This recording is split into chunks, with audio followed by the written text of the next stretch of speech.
छोटा हो गया है, रेल छोटा हो रहा है। अब सही है।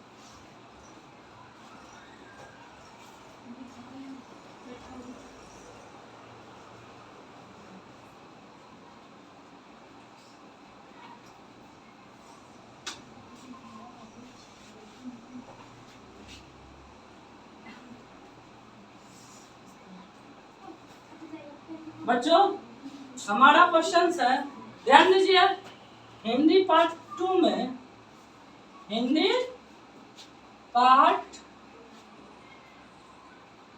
2 में नलिन विलोचन शर्मा जी का, नलिन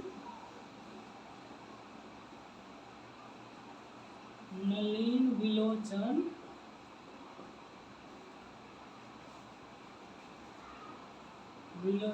शर्मा जी का कहानी है जिसका नाम है विष के दांत। क्या नाम है? विष के दांत। विष के, ठीक, यह है, वीडियो चालू है।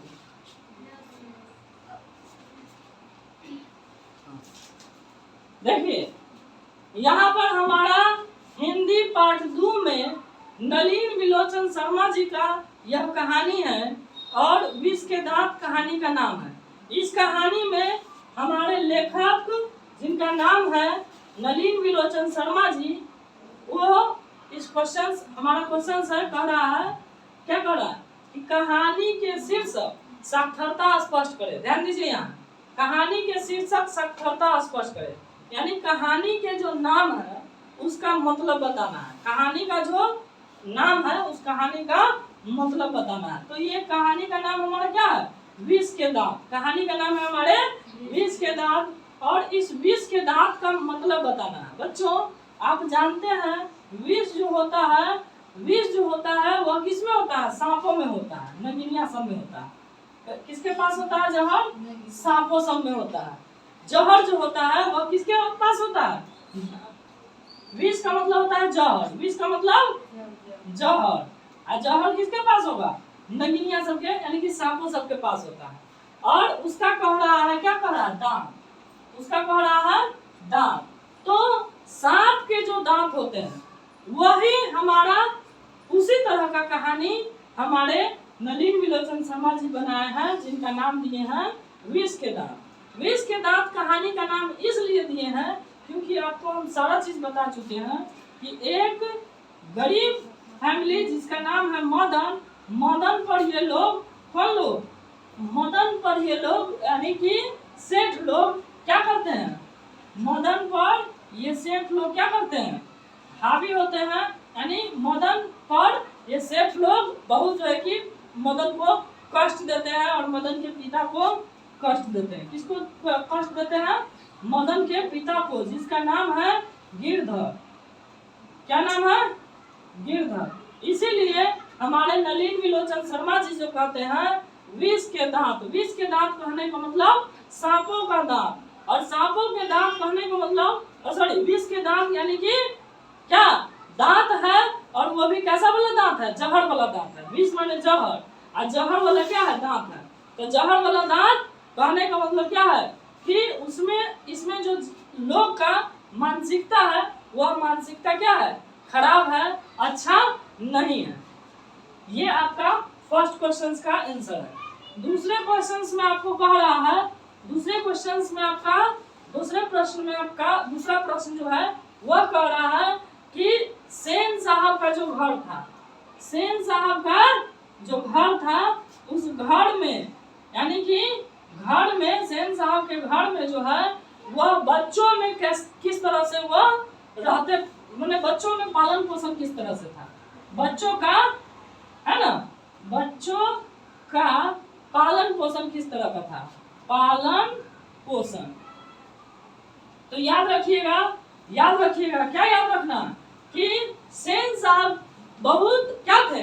निर्दयी किस्म के लोग थे, और इनकी वाइफ जो थी उससे भी बड़ा निर्दयी थी, जिसका नाम है सेन साहब। सेन साहब तो खुद निर्दयी थे ही। सेन साहब यानी कि निर्दयी तो थे ही, और इनके साथ साथ इनकी जो पत्नी होती है सेठानी, वह सेठानी भी क्या है, बहुत बड़ी निर्दयी महिला है। बहुत जो है कि लोगों पर गजब ढा रही है, यानी कि अमीरी का धौंस जमा रही है, अपने आप को सबसे बड़ा अमीर समझ रही है, जिसका नाम है सेठ की पत्नी। सेठ की पत्नी जो है, अब इसमें कह रहा है कि सेन साहब के घर में पालन पोषण किस तरह से था। बच्चों आपको हम बता दें कि सेन साहब के घर में जो पालन पोषण था, उसमें आपको बता दें सेन साहब का एक लड़का था। सेन साहब का क्या लड़का था, एक लड़का, और उस लड़का का नाम था, लड़का को नाम था खोखा, और इसको कासू नाम था। ठीक है, इसका नाम था कासू, लेकिन इसको प्यार से खोखा कहा जाता है। कहा जाता है कलकत्ता में, कहाँ में, कलकत्ता में, कलकत्ता, कलकत्ता बोले तो बंगाल बाबू, कलकत्ता बोले तो बंगाल, समझ गए। कलकत्ता की राजधानी बंगाल है, बंगाल की राजधानी कलकत्ता है, सॉरी बंगाल की राजधानी कहाँ है, कलकत्ता। तो कलकत्ता बोले तो चाहे बंगाल बोले तो, चलिए बंगाल लिख देते हैं। बंगाल में जो है वह क्या है, वहाँ पर जो है यानी कि बेटा को क्या बोला जाता है, कासू, और बेटा को बोला जाता है खोखा। बेटा को क्या बोला जाता है, खोखा, और बेटी को जो बोला जाता है खोखी। बेटी को क्या बोला जाता है, खोखी। तो चलिए यहाँ पर सेन साहब का एक ही लड़का है जिसका नाम है कासू, जो कि उसको प्यार से खोखा पूरा करते हैं। और लड़की जो है, ये लड़का है, ये क्या वो लड़का है, ये वो लड़का है, और लड़की जो है 5 गो लड़की है। लड़की कितनी है, 5 गो है, और लड़की जो है एकदम कठपुतली के समान है। 5 गो लड़की है, ठीक है, 5 गो क्या वो लड़की है, क्या वो लड़की है, 5 लड़की है, और पांचों क्या है, कठपुतली के समान है।